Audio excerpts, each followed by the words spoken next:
91 വയസ്സിലേക്ക് കടന്ന നടൻ മധുവിന് വികാര നിർഭരമായ ജന്മദിന ആശംസകൾ നേർന്നിരിക്കുകയാണ് നമ്മുടെ ചിന്താ ജെറോം. താൻ PhDക്ക് സിനിമ വിഷയമായി തിരഞ്ഞെടുത്തത് അദ്ദേഹത്തിൻ്റെ നിർദ്ദേശപ്രകാരമായിരുന്നുവെന്നാണ് ചിന്ത പറയുന്നത്. സിനിമയുമായി ബന്ധപ്പെട്ട വിവിധ വിഷയങ്ങൾ പറഞ്ഞു തന്നത് മധുസാറാണ്. അങ്ങനെയാണ് ഗവേഷണത്തിലേക്ക് കടക്കുന്നത്. മാത്രമല്ല, തനിക്ക് ആദ്യമായി ഉപയോഗിക്കാൻ ഒരു സ്മാർട്ട് ഫോൺ വാങ്ങി തന്നത് മുതൽ ഇടാനുള്ള നല്ല വസ്ത്രങ്ങൾ വരെ വാങ്ങി തന്നത് മധുസാർ ആയിരുന്നുവെന്നും ചിന്താ ജെറോം ഫേസ്ബുക്കിൽ കുറിച്ചു. ആ കുറിപ്പൊന്ന് കേൾക്കാം. മലയാളത്തിൻ്റെ നടന വിസ്മയം ശ്രീ മധുസാർ 91 വയസ്സിലേക്ക് കടക്കുകയാണ്. ലോക സിനിമയ്ക്ക് മുമ്പിലേക്ക് മലയാള സിനിമ എത്തിച്ച അതുല്യ കലാകാരൻ മധുസാർ ഓരോ മലയാളികൾക്കും അഭിമാനമാണ്. ഈ അതുല്യ കലാകാരന് ഹൃദയം നിറഞ്ഞ പിറന്നാൾ ആശംസകൾ നേരുമ്പോൾ വ്യക്തിപരമായി എനിക്ക് ആരാണ് മധുസാർ എന്ന് കുറിക്കണമെന്ന് തോന്നുന്നു. എനിക്ക് ആരാണ് മധുസാർ? ഞാൻ കേരള സർവകലാശാല യൂണിയൻ ചെയർപേഴ്സൺ ആയിരിക്കുമ്പോൾ, അതായത് ഫാത്തിമ മാതാ നാഷണൽ കോളേജിലെ 2ാം വർഷ ഡിഗ്രി ഇംഗ്ലീഷ് വിദ്യാർത്ഥിനി, യൂണിവേഴ്സിറ്റി യൂണിയൻ്റെ യൂത്ത് ഫെസ്റ്റിവലിൻ്റെ ലോഗോ പ്രകാശനത്തിന് ഞാനും ജനറൽ സെക്രട്ടറി അരുൺ VKയും കണ്ണമ്മൂലയിലുള്ള മധുസാറിൻ്റെ വീട്ടിലെത്തി പരിപാടിക്ക് ക്ഷണിച്ചു. സിനിമയിൽ മാത്രം കണ്ടിട്ടുള്ള മഹാനടനെ നേരിട്ട് കണ്ട വിസ്മയത്തിലായിരുന്നു ഞങ്ങൾ രണ്ടുപേരും. വീട്ടിലെത്തിയപ്പോൾ വീടിന് പുറകിലുള്ള പറമ്പിൽ തൊഴിലാളികൾക്കൊപ്പം ജോലിയിൽ വ്യാപൃതനായി നിൽക്കുന്ന സിനിമാ താരം മധുവിനെയാണ് ഞങ്ങൾ കണ്ടത്. ഊഷ്മളമായി ഞങ്ങളെ സ്വീകരിച്ചു സ്വീകരണ മുറിയിലിരുത്തി. തങ്കം, കുട്ടികൾക്ക് ചായ എടുക്കൂ എന്ന് ഭാര്യയോട് പറഞ്ഞു. മധുസാറിൻ്റെ പ്രിയപത്നി ഞങ്ങൾക്കരികിൽ വന്നു മധുരവും ചായയും എല്ലാം നൽകി. ഒരു സിനിമാ നടൻ്റെ വീട്ടിൽ ഇത്ര വലിയ സ്വീകരണം 2 വിദ്യാർത്ഥികൾക്ക് നൽകിയത് ഞങ്ങൾ തിരികെ സ്റ്റുഡൻറ് സെൻറ്ററിൽ എത്തും വരെ പറഞ്ഞുകൊണ്ടിരിക്കുകയായിരുന്നു. പരിപാടിക്ക് വരാമെന്ന് സമ്മതിച്ചു. തിരുവനന്തപുരം പ്രസ് ക്ലബ്ബിൽ വെച്ച് വിദ്യാർത്ഥികളുടെ പങ്കാളിത്തത്തിൽ മനോഹരമായി ആ പരിപാടി നടന്നു.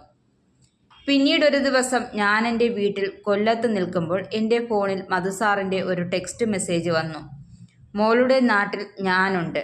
ഞാൻ പെട്ടെന്ന് ഫോണുമെടുത്ത് പപ്പയുടെ അടുത്ത് ചെന്നു. പപ്പ, എനിക്ക് സിനിമാ താരം മധുസാർ മെസ്സേജ് അയച്ചിരിക്കുന്നു, കൊല്ലത്തുണ്ടെന്ന്. പപ്പ ലേശം അത്ഭുതത്തോടുകൂടി ചോദിച്ചു, ചെമ്മീനിലെ മധുസാറോ?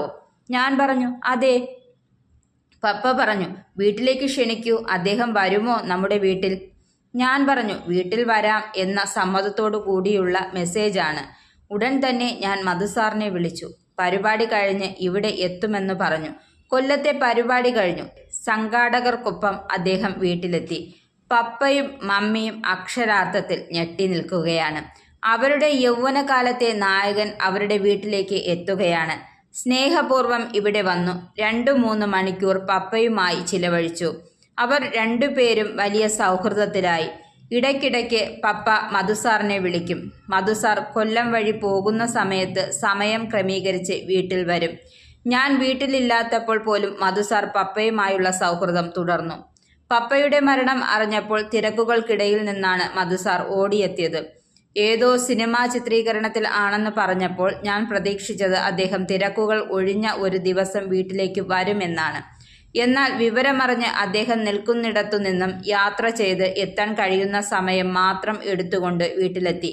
കൊല്ലത്തെ ഭാരതാഞ്ജലി പള്ളിയിൽ സെമിത്തേരിയിൽ പപ്പായെ അടക്കുന്നതുവരെയുള്ള എല്ലാ കർമ്മങ്ങളിലും അദ്ദേഹം ഒപ്പം നിന്നു. ഒപ്പം നിൽക്കുക മാത്രമല്ല, ഒരു കുടുംബാംഗത്തിൻ്റെ ഉത്തരവാദിത്വം ഏറ്റെടുത്തുകൊണ്ട് എല്ലാ ചുമതലയും നിർവഹിച്ചത് അദ്ദേഹമായിരുന്നു. തിരിച്ചു മടങ്ങുമ്പോൾ കരഞ്ഞു തളർന്നിരിക്കുന്ന എന്നോട് പറഞ്ഞത്, പപ്പ പോയത് മോൾക്ക് വലിയ നഷ്ടമാണ്. അത്രയും പറഞ്ഞ് അദ്ദേഹം പോയി. മരണം കഴിഞ്ഞ് കുറച്ച് ദിവസങ്ങൾക്ക് ശേഷം അദ്ദേഹം വിളിച്ചു, പഠനം നിന്നു പോകരുത്, PG പഠനത്തിനു ശേഷം തുടർ വിദ്യാഭ്യാസം ചെയ്യണം. എല്ലാ ഉത്തരവാദിത്വങ്ങളും പപ്പയുടെ സ്ഥാനത്ത് നിന്ന് ചെയ്യാൻ ഞാനുണ്ടാകും എന്ന് പറഞ്ഞു. യഥാർത്ഥത്തിൽ PhDക്ക് സിനിമ വിഷയമായി തിരഞ്ഞെടുത്തത് അദ്ദേഹത്തിൻ്റെ നിർദ്ദേശപ്രകാരമായിരുന്നു. മധുസാറിൻ്റെ മകൾ ഉമ്മച്ചേച്ചിയും സിനിമയിലാണ് PhD പൂർത്തീകരിച്ചത്. സിനിമയുമായി ബന്ധപ്പെട്ട് വിവിധ വിഷയങ്ങൾ അദ്ദേഹം പറഞ്ഞു തന്നു. അങ്ങനെയാണ് ഗവേഷണത്തിലേക്ക് കടക്കുന്നത്. എനിക്ക് ആദ്യമായി ഉപയോഗിക്കാൻ ഒരു സ്മാർട്ട് ഫോൺ വാങ്ങിത്തന്നതു മുതൽ ഇടാനുള്ള നല്ല വസ്ത്രങ്ങൾ വാങ്ങിത്തരുന്നത് എല്ലാം മധുസാറായിരുന്നു.